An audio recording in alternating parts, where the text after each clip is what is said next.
ICC champions trophy की भी बात कर लेते हैं। 2025 आईसीसी चैंपियंस ट्रॉफी चल रही है, सेमीफाइनल इस वक्त जारी है। पहला सेमीफाइनल आपको पता है क्या नतीजा निकला, भारत और ऑस्ट्रेलिया के माबैन हुआ। 4 विकेटों से भारत ने शिकस्त दी ऑस्ट्रेलिया को और अब वो फाइनल में पहुंच गया है, उसके लिए क्वालिफाई कर लिया उसने। भारत ने ऑस्ट्रेलिया की जानिब से मिलने वाला जो हदफ है 265 का, वो बआसानी उसे जो है हासिल कर लिया। 5 विकेटों के नुकसान पर उसने हासिल किया।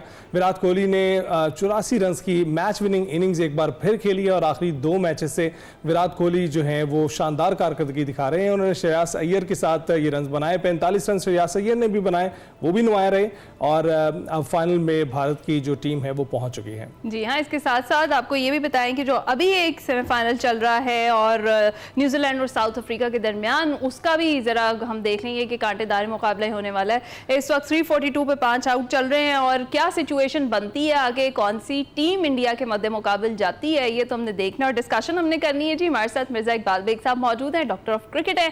अस्सलाम वालेकुम मिर्जा साहब, और रमजान आपको बहुत बहुत मुबारक। कैसे हैं आप? वालेकुम अस्सलाम। है ना, आपको भी और अली दोनों को रमजान मुबारक, बहुत मुबारक हो। अब आप सुबह के बजाय शाम को अब ट्रांसमिशन कर रहे हैं, माशाल्लाह से बहुत अच्छी ट्रांसमिशन चल रही है आपकी। जज़ाकल्लाह। मिर्जा साहब जरा बात कर लेते हैं, हमें बड़ी उम्मीदें लगाई थी चैंपियंस ट्रॉफी के शुरू होने से पहले कि इंडिया जो मर्जी कर ले, हम फाइनल हमारे साथ ही होगा और हम खेलेंगे और हम ये करके दिखाएंगे। अब हमारे साथ बड़ी बुरी हो गई है, लेकिन फिलहाल आप ये बताएं कि इंडिया जो है वो क्वालिफाई कर गया है, क्या कहेंगे? देखिए, इंडिया को एडवांटेज मिला है ना। हम लोग पहले बड़ी बढ़ के मार रहे थे कि कुछ भी हो जाए हम हाइब्रिड मॉडल पर नहीं जाएंगे, फिर हमने सरेंडर किया और इंडिया ने अपनी तमाम शराइत मनवाई, इसलिए कि उसकी मार्केट बड़ी जबरदस्त है, स्ट्रांग है। आप देखें, उसने अपने 4 मैचेस वहीं दुबई में खेले। गुज़िश्ता 2-3 हफ्ते से भारतीय टीम एक ही होटल में ठहरी हुई है, एक ही ग्राउंड पर प्रैक्टिस कर रही है, एक ही ग्राउंड पर मैच खेली, तो उसका एडवांटेज तो उसे मिला। सर वीवन रिचर्ड जो वेस्ट इंडीज के साबिक कप्तान है, उन्होंने इस बात पर हैरत का इजहार किया कि आईसीसी ने इस तरह का स्केड्यूल कैसे तरतीब दिया, किस तरीके से। अब आप देखें, हम होस्ट हैं, हमारे मुल्क में फाइनल होना चाहिए था, लेकिन अब चूंकि भारत की अड़ी थी कि अगर वो फाइनल में पहुंचेगा तो फाइनल उसका दुबई में होगा, तो अब दुबई में फाइनल हो रहा है। 29 साल के बाद हमारे शायकीन क्रिकेट इस बात के मुंतजिर थे कि फाइनल पाकिस्तान में होगा, तो देखने जाएंगे। तो ये भारत ने, फिर आप देखें कि माइकल एथरटन हुए, नासिर हुसैन हुए, पैट कमिंस, कई साबिक टेस्ट क्रिकेटर, सब ने तहफ्फुज़ात का इजहार किया है कि ये भारत की हठधर्मी है कि वो उसने अपनी तमाम बातें मनवाई हैं और यही वजह है कि वो फाइनल में। लेकिन अब क्या कर सकते हैं, पाकिस्तान जो है वो टेलीविजन पर ही हम बैठकर देखेंगे, या जो लोग अफोर्ड कर सकते हैं दुबई जाकर वो फाइनल देख सकेंगे। बिल्कुल। तो मिर्जा साहब, आज की मैच से आप क्या अंदाजा लगा रहे हैं, कौन मद्दे मुकाबल होगा इंडिया के? देखिए, जो विकेट है गद्दाफी स्टेडियम लाहौर की, वो बैट्समैनों की जन्नत है और जिस तरह से रन स्कोर हो रहे हैं, 2 सेंचुरियां स्कोर हो चुकी हैं। सचिन रविंद्रा ने 100 किए, फिर केन विलियमसन ने सेंचुरी बनाई और तकरीबन 350 से भी ज्यादा का टारगेट देगी न्यूजीलैंड की टीम साउथ अफ्रीका को। और साउथ अफ्रीकन जो है वो चोकर्स हैं, वो इस तरह के जो टफ कंडीशंस हैं जहां उन्हें चैलेंजिंग टास्क मिलता है, उसमें थोड़ा सा वो उनके हाथ खड़े हो जाते हैं। तो अब देखना ये है कि वो किस तरह से इस टारगेट को चेस करते हैं। लेकिन हमें ये नहीं भूलना चाहिए कि इसी मैदान पर जो टारगेट ऑस्ट्रेलिया ने इंग्लैंड के खिलाफ चेस किया और बड़ा जबरदस्त मैच हुआ, 350 से ज्यादा रन बने, तो कोई बईद नहीं है। लेकिन जिस तरह की पिच है उसको देखते हुए मुकाबला होगा, 300-350 के ऊपर 350 हो सकते हैं। लेकिन साउथ अफ्रीका जिसकी परफॉर्मेंस गुज़िश्ता चंद बरस से बड़ी जबरदस्त रही है, वो T20 के फाइनल में पहुंचा, फिर उसके अलावा 2023 के वर्ल्ड कप के सेमीफाइनल में पहुंचा, अभी वो आईसीसी टेस्ट चैंपियनशिप के फाइनल में पहुंचा है और यहाँ सेमीफाइनल में। तो अब देखते हैं, साउथ अफ्रीका की टीम भी तगड़ी है, लेकिन मुझे लगता है कि रन्स का जो प्रेशर होगा है ना, उस प्रेशर की वजह से उनके बैट्समैन कहीं कलेप्स ना कर जाएं, क्योंकि उनको चोकर्स के नाम से जो है वो पुकारा जाता है। तो लेट्स सी, देखते हैं मिर्जा साहब। वैसे अच्छा खासा क्राउड जो है ना वो जमा है, रोजे की हालत में भी क्रिकेट शायकीन ने बिल्कुल फिक्र नहीं की, गद्दाफी स्टेडियम को भर दिया है उन्होंने। अच्छे खासे रोड्स जो है यहाँ पर ब्लॉक थे, तो देखते हैं कि जी यहाँ से कौन सी टीम जो है क्वालिफाई करती है। अच्छा मिर्जा साहब, जरा अब अपनी तरफ वापस आ जाते हैं। T20 और वनडे स्क्वाड्स के लिए जो हमारा स्क्वाड है उसका ऐलान कर दिया गया है। आपको क्या लगता है, बैलेंस्ड है ये स्क्वाड्स? क्योंकि पहले तो हमें ये लग रहा था कि जितना कुछ हो गया उसके बाद कोई बहुत बड़ा ही सरप्राइज होगा, कोई 5 से 6 बड़े जो प्लेयर्स हैं वो ड्रॉप होंगे, उनकी जगह फिर नौजवान प्लेयर्स को मौका मिल सकता है। लेकिन हुआ तो कुछ नहीं और लग तो यही रहा है कि वही पुरानी वाले जो प्लेयर्स हैं वही हैं, कुछ 2-4 तब्दीलियों के अलावा।